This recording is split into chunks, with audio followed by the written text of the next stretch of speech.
Welcome to the Egg Whisperer Show, a podcast exclusively designed to create more reproductive health awareness and discuss your fertility preservation options. Here is your host, the Harvard-educated fertility specialist, Dr. Amy. Welcome to the Egg Whisperer Show. I am beyond delighted to have Dr. Ellen Vora on with us today. Hi, Ellen. Hi, Amy. Thanks for having me. Oh, thank you for spending time with us to talk about something that is so important. That's basically how to have the healthiest emotional experience as a fertility patient. This sounds like an oxymoron, doesn't it? It shouldn't, though. So I want to tell our listeners more about you. Dr. Ellen Vora is a holistic psychiatrist, acupuncturist, and yoga teacher. Wow. She takes a functional medicine approach to mental health, considering the whole person and addressing imbalance at the root. She received her BA from Yale University and her medical degree from Columbia, and she's board certified in psychiatry and integrative holistic medicine. She lives in New York City with her husband and daughter, and she's the author of The Anatomy of Anxiety. Welcome to the show again. Oh, thank you. I'm so excited to have you come on, and it's strange to say, to talk about anxiety. Like, who is excited to talk about that? But the thing is, we need to talk about it because so many people are experiencing it now more than ever. And I know you have a lot to share with us, but I would love to hear more from you about what drew you to psychology, psychiatry, and to working with people who have anxiety. In a way, I actually am excited to talk about anxiety, and for two main reasons. And the first is it's just such a big problem. We need to be talking about it. It was already a big problem, and then the pandemic, and it feels like who among us is not in some way subjectively touching in with anxiety. But then the other reason I like talking about it and focusing on it is that there's actually a lot of low-hanging fruit with anxiety, and people struggle and suffer so much, and there's actually a lot that we can do. So I feel like I salivate at the opportunity to support somebody with their anxiety because I like to relieve human suffering, and people can feel better quickly. You say that because I guess that's how you can describe how, like this morning I was doing an ultrasound on someone and I'm like, have you ever seen a doctor this excited to see your eggs? And I swear it's almost like you're right, like salivating at like these beautiful eggs. So I can totally relate I can relate to your passion about what you do. You talk about this paradigm shift in your book, and it's something called anxiety as a neck up problem. Can you just talk to us more about what that means and what is really going on with anxiety?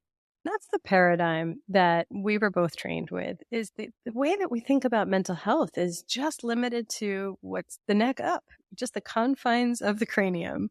And we're thinking about brain chemistry. We think about mental health as a genetic chemical imbalance. And there's validity to that theory, absolutely. But it is not the whole story. And there are multiple determinants of our mental health, and some of them genetic, some of them epigenetic, and some of them just environmental in our day-to-day lives. Not to mention the fact that as human beings, we have certain psychospiritual needs that impact our mental health. And so I like this view of panning out further than just thinking about brain chemistry, because that's the part we can't do a whole lot about. We can take medication to support that. Certain therapy modalities can be supportive of our brain chemistry. But at the very end of the day, it's somewhat of a destiny. And I prefer to focus on what we can change. So by focusing on how the physical body impacts our mental health, how our psychospiritual needs impact our mental health, that's a much more empowering and hopeful view. It's basically saying, okay, you're struggling, but there's something we can do about that. I love that. And what are the things that you can do about that as far as handling the anxiety? Basically, the thought that went through my head is, can I explain it more concisely than 270 pages? I'm getting your book, The Anatomy of Anxiety, which I think everyone should get. I love it, but yes. But I will try to say it in less than 10 hours. So I think that basically it starts by first acknowledging that our physical body impacts our mental health. So we can really even just start walking around and repeating to ourselves, like, physical health is mental health. Mental health is physical health. Our brain is a physical piece of flesh in our body like anything else. If something is going on in the physical body, it's impacting our brain. And some of those chemical imbalances that we're so focused on are actually a downstream effect of some state of imbalance happening elsewhere. And so when our body's inflamed, when our blood sugar is crashing, if we have subtle micronutrient deficiencies, if something is off with the health of our digestive tract, if something's off with our thyroid, all of this is going to impact our brain and it will impact how we feel. And so these are some of the areas we can start. And a lot of these interventions, they are themselves relatively straightforward. Like a big area of my practice or my focus in my practice is on sleep quality. Many of us, whether it's a matter of habits or it's something a little bit more out of our control, like sleep apnea, a lot of us are not getting adequate quantity or quality of sleep. So I spend an entire chapter just helping people troubleshoot how can they actually successfully, realistically get the right amount of sleep. And that alone it's interesting how I've had patients in my practice over the years where every once in a while there's a silver bullet. Not often, but sometimes I just fix somebody's sleep. And that actually has this ramification impact on the rest of their mental health. And really so much of what was considered a lifelong diagnosis was really just how chronic sleep deprivation was showing up for them. Yeah, I definitely notice when I don't sleep very much, maybe 40 minutes a night. No, I'm just kidding. But like there's a threshold that I start to feel really anxious and I know it's because of my sleep. And I started wearing the Vora ring maybe 3 months ago. And I wish it would actually make me sleep more, but it doesn't. It just tells me how little I'm sleeping. So I'm still trying to do better, but I totally agree with you. So there's this concept that you bring up that I actually hadn't heard of before. There's this concept of false anxiety and true anxiety. Can you tell us what that is? It's a concept I more or less made up, but it's based on the work of a woman named Julia Ross, who wrote a book called The Mood Cure, where she defined this concept of a false mood. She's like, we have our real moods. That's when something happened and we're in a mood as a result. You've had a loss and you're grieving is a classic example. But then we also have our false moods. And those are those times when seemingly out of nowhere, we're suddenly irritable or anxious or sad or angry. And our brain is always all too happy to swoop in with a story. That's what our brains do. They're meaning makers. They're happy to tell us, like, I'm anxious right now. It must be because of that email that I got from my boss that suggests that I'm a little bit underperforming at work. So we'll swoop in with a story to explain the sensations. But in that moment, if we could omnisciently look under the hood of the body, what we would see is that there's some state of imbalance happening. Maybe you're hungry, your blood sugar is crashing. Maybe you didn't get good sleep the night before. Maybe you are due for a dose of a psychiatric medication, which can put your body in the pharmacologic nadir, which can create, in my opinion, a form of a false mood. And so there are these states of physical imbalance that trip our body typically into a stress response that tracks up to the brain. Our brain feels the stress response and says, I'm anxious because of my job, my relationship, and the world is barreling towards certain destruction. And I'm not here to invalidate any of our very real concerns. The stories that we tell ourselves have a basis in truth. But in that moment, the cause of our anxiety is physical. And that's nice because there's something we can do about that. It doesn't change the fact that we still have problems, but we can then handle those problems from a place of calm and resilience, and everything feels a lot more manageable. And then how do we manage that false anxiety? What kind of tips would you share with us so that we could do that, so that those small changes don't really impact our mental health? Yeah, so I break it down into several different areas. As we mentioned before, sleep is a big one. I love to fix people's sleep and just get them getting solid night's sleep on a consistent basis. And then everything in life feels a little easier. Everything in the body works a little bit better as well. Nutrition is a big one. And that is such a big topic. And if we lived in simpler, more straightforward times, we could say that the only goals with our food are to nourish our body and to not inflame us. And even that alone is a pretty tall order with our modern food landscape with processed foods and a lot of very nutritionally bankrupt foods. So it's hard to actually nourish ourselves and it's hard to not be inflamed from our foods. But that's not even everything that we're up against with food, because we also live in this tension of kind of the pressures of diet culture, and some people take on an excessive approach to healthy eating, which kind of tips into a form of an eating disorder called orthorexia, or almost an obsessiveness with eating the right way. And then sometimes we sort of run the other way. And as one of my colleagues put it, she rebelled against toxic diet culture and then just started eating like a teenager for a decade. And that's not a solution either. So we really want to nourish ourselves, but not for any of the reasons the world is pressuring us to. It's really not to lose weight or for the patriarchal male gaze or what's the right number to be on a scale. It's not any of these reasons. It's as an act of self-love. And I focus a lot on technology, our relationship with our phones. There is so much about how that's impacting our anxiety levels. But I would say one central issue is that we're living in the attention economy. And our attention at this point is the commodity being competed for by very smart companies. And they've done their homework. They know their neuroscience and their behavioral psychology. And they know that if they give us a dose of uncertainty, fear, doubt, controversy, we'll rubberneck. We'll give an increasingly large share of our attention. They'll get more clicks and more ad revenue, but our mental health is often the collateral damage. And so when we are just being manipulated by our technology, we can just feel strung out. We don't sleep well. We fall into those pits of compare and despair and relational aggression. And we don't actually scratch that itch of real social connection.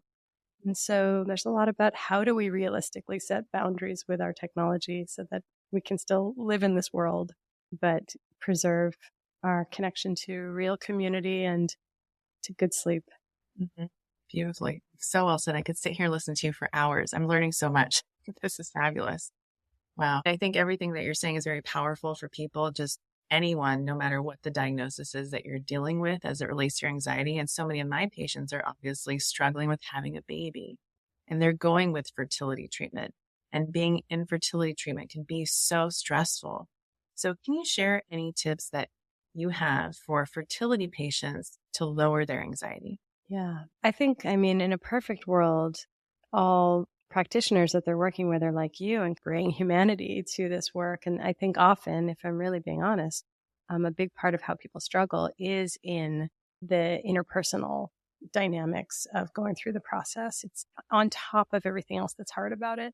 And I think that there is a tension that exists between wanting to do everything we can to support our bodies and to help with the success, and then to not feel so responsible, because that invites this feeling of, first of all, it can just drive us crazy to be running around going to every acupuncture appointment and meal prepping and feeling like, okay, this is all on me. But then it invites in a feeling of that we failed if it doesn't work, and that we didn't do enough, or that we did something wrong. And I really just, I'm sure I'm not alone in this. Probably your whole audience just prays for less shame, less self-blame in the entire, what I would call the sort of the psycho-spiritual journey of childbearing. And I think that I have a big perspective on how to support our bodies. Well, taking the false mood view, I think that as I've witnessed patients of mine, friends of mine going through fertility treatments, I think we have to be a little bit more cognizant of the fact that hormones, taking any kind of exogenous hormones, can impact our moods. And I'll see a lot of swiping me away with that. So people being like, I know, but I can handle it. I'm okay. I'm okay. This is hard. It's stressful, but I'm okay. And then you see someone feel really dark. And they're like, well, I'm feeling dark because of how it's going or because of how it went. And yes, and the hormones are impacting the mood. And I just always want cognizance around this so that we can at least identify that and take the littlest bit of charge out of those mood states and say, this is challenging. And we don't invalidate that it's challenging, but also the hormones are almost doubling down on the mood, and it's just making it harder. And I think there's power in being able to identify that. Yeah, that's so powerful, because I always tell my patients, these are the symptoms that you're going to feel at this period of time during treatment, and then this period of time, and moodiness, anxiety, like severe PMS. I always bring that up. And I say, if you're feeling really snarky, just blame it on me. It's totally my fault. I'm the one that caused it. And it's because of the hormones. It's not you. So just give yourself a little bit of grace and love yourself extra, and realize that this will pass. The hormones will come out of your system and you're going to feel better again. So I'm glad that you brought that up too. The other thing I tell my patients is to channel a superhero.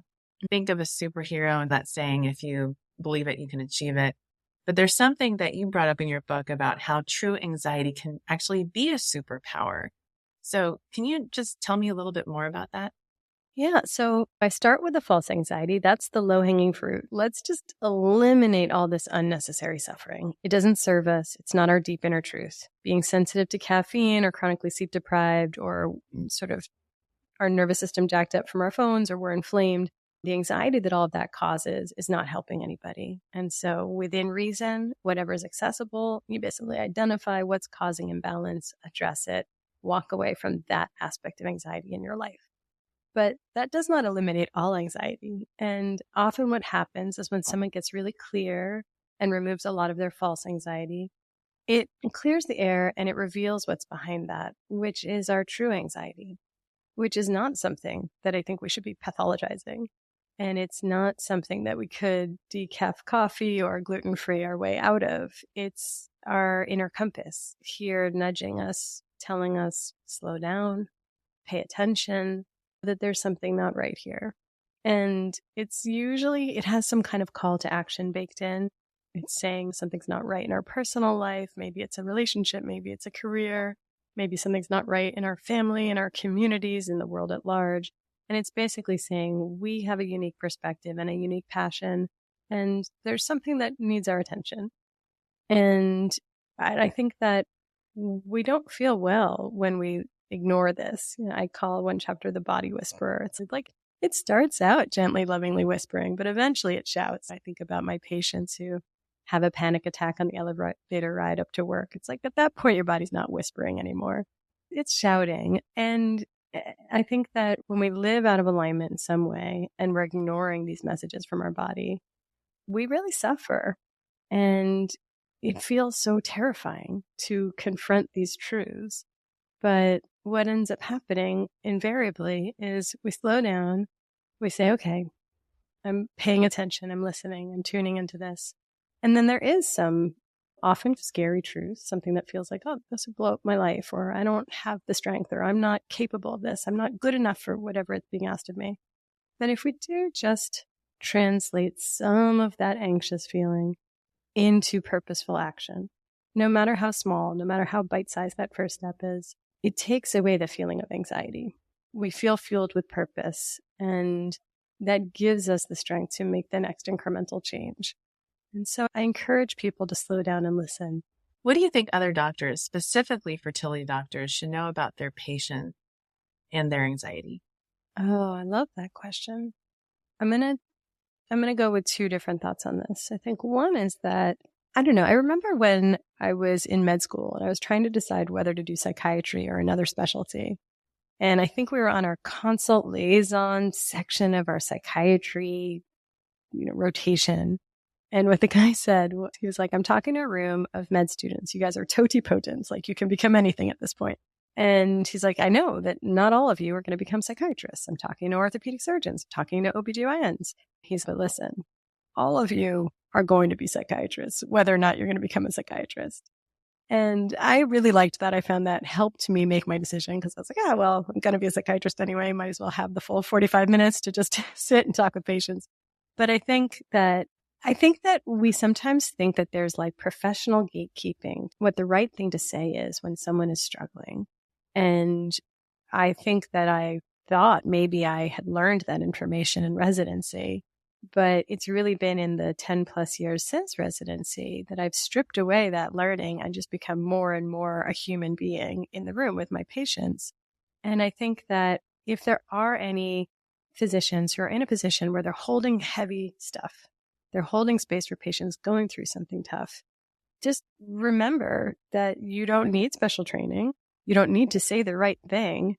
You really need to just be your full human self in the room there and validate what someone's going through and feel it with them, witness what they're going through. That's one thing. I would say the other piece, and this is drawing back to how I mentioned that the food piece is complex and there are a lot of pitfalls. But I do think that especially with conditions like postpartum anxiety, for anxiety that can happen in the wake of fertility treatments, I just think that it's a big ask on the body what happens here. If we grow a baby, if we are birthing a baby, if we're feeding a baby, if we're going through IVF cycle after IVF cycle, this is really draining of our resources, and people's bodies get nutritionally depleted. And I think that we're not trained to focus on that. It's considered a soft science. We overlook its importance, but then people start to feel like a machine with the springs falling out, and they don't feel well. They're not thinking clearly. They're not sleeping well. Their mood is all over the place. Their anxiety is through the roof. And sometimes that is their body's way of communicating, I am missing certain critical nutrients. And it's understandable. It would make sense that people get nutritionally depleted, but we just need to focus on repleting. And we need to do it in a way that doesn't drive that person crazy, because it's hard to nourish ourselves in this modern food landscape. So we need to invite in help. We need to feel comfortable occasionally receiving or accepting help, or sometimes outsourcing, but figuring out how do we actually nourish ourselves when we're tired, exhausted, depleted, and to do it in a way that doesn't drive us even more crazy. So true. So true. And if someone is feeling anxiety, let's say right now, or they're in a clinic and they're waiting for a doctor feeling anxiety, what recommendations and tips would you suggest for them? Do you just clarify if they're waiting for or let's say if someone's experiencing anxiety right now. Yeah.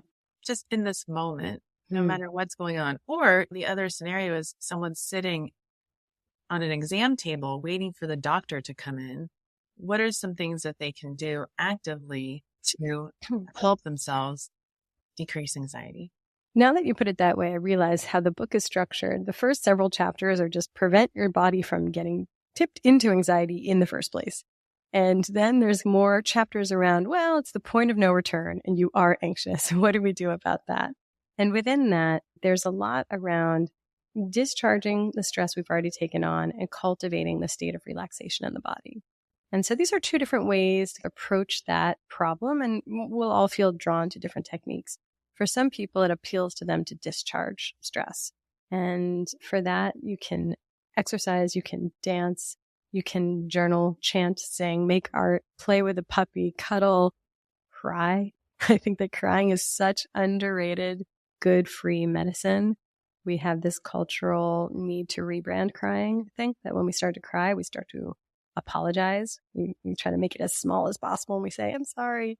But really, we should not apologize if we can help it, and normalize crying and allow it to be bigger, not smaller. Let it be complete.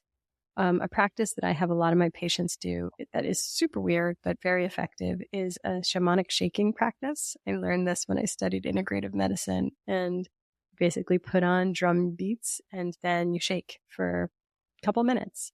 And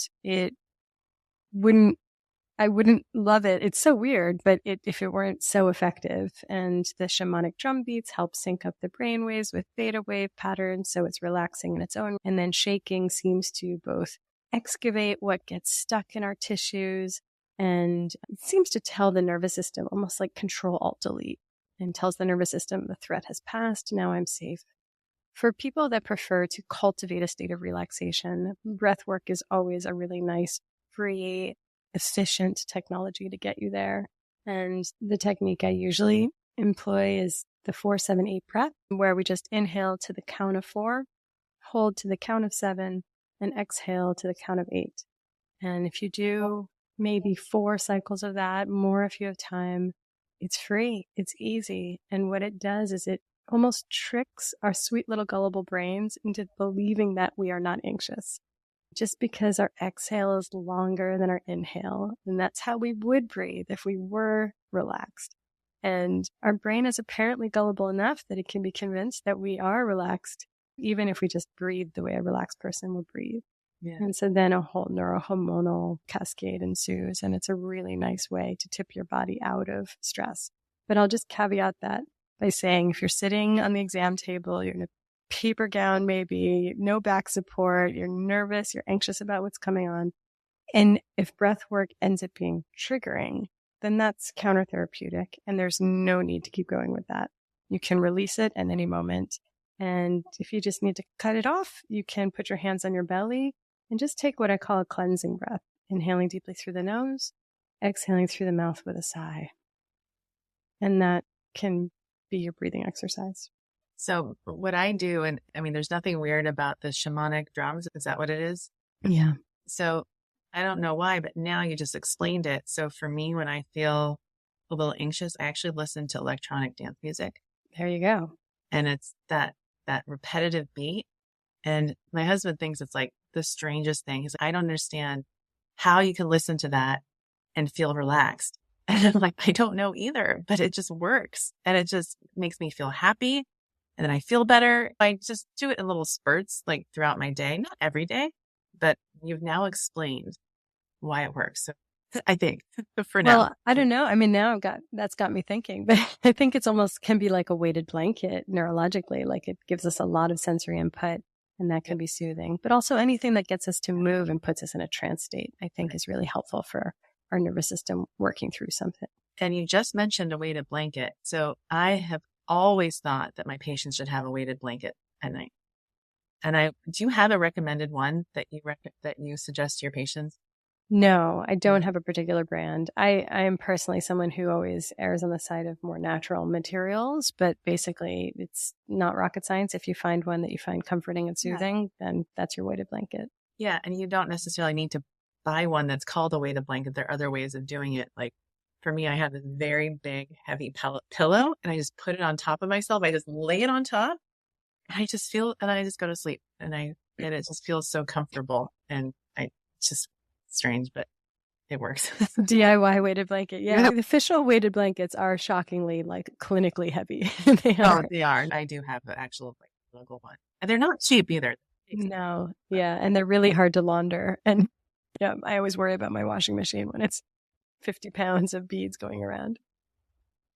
So was there anything else you'd like to add for us today? I think that there is something to be said for, I'm very focused on the physical body and I play a lot of Mr. Fix-It. Like, how is the physical body out of balance? How can we nudge it gently and lovingly back into balance so you can feel well, so you can thrive in your life? But I also think that we should just recognize that we as humans have these fundamental human needs. Need for community, need for connection to nature, and I think even a need for purpose, meaning in our lives. I think especially if we're undergoing the psychospiritual journey of childbearing. And this is something we weren't taught in our medical training. This was like off limits. But I'm a psychiatrist and I'm here as a custodian of my patients' mental health. And I can't overlook the fact that their relationship to meaning and purpose in their lives has a bearing on their overall mental well-being. And I'm certainly not here to proselytize. It's not like you need a particular belief system, but I think we are ready to give ourselves permission to ask the questions. And wherever we come out is fine, but we don't want to be doing ourselves a disservice and completely overlooking the questions. And so ask the questions, seek, focus, bring your head up from your mortgage at some point and look at the stars and be like, okay, also that everything myopically we're focused on in life is true and it matters and the cosmos are there. And that does call it all a bit into question. And community is the sine qua non of overall well-being. And I think this has to do with our hardwiring. We're not the strongest species on the proverbial savanna of evolution. We were not the fastest. We were really just the ones that figured out how to cooperate effectively. And for that reason, it's in our hardwiring that when we feel a part of a group, a sense of belonging, we feel safe. And when we feel rejected or on the outside or just isolated, which is a part of modern life, we feel uneasy on some very deep level. And especially as we're at this phase of a pandemic and we've had even additional barriers put up to social connection, can we figure out a way that's safe, that's responsible, that feels good, that's appropriate for what we like to do socially? It doesn't always have to be hang out in big groups or go to a bar, but to connect with the people that we care about in a way that feels good to us and to make sure that we're prioritizing that. Yeah, thank you. And is your book, have you recorded your book as an audiobook? It's narrated by a professional narrator, which I was bummed about initially, but then now that I've listened to it, she does a really good job. So I want to make sure that people know that they can get your book as an audiobook as well and also read it. So tell us more if someone wants to work with you or read your book, where can they find you? Yeah, so I'm not currently taking new patients for individual therapy, but I am starting at least the brainstorming process of how to make this approach a little bit more affordable, accessible. So I think online groups, something along those lines is coming down the pipeline. And I'm pretty active on Instagram. So I'm at Vora MD. And then my website is ellenvora.com. Awesome. Well, thank you, Ellen. Thank you so much for being on the show today and sharing all your wisdom with us. And I hope to see the update about your groups so my patients can join in and learn some more from you. So thank you so much. Amy, truly, thanks for having me on, and thank you for doing the important work that you do. Of course.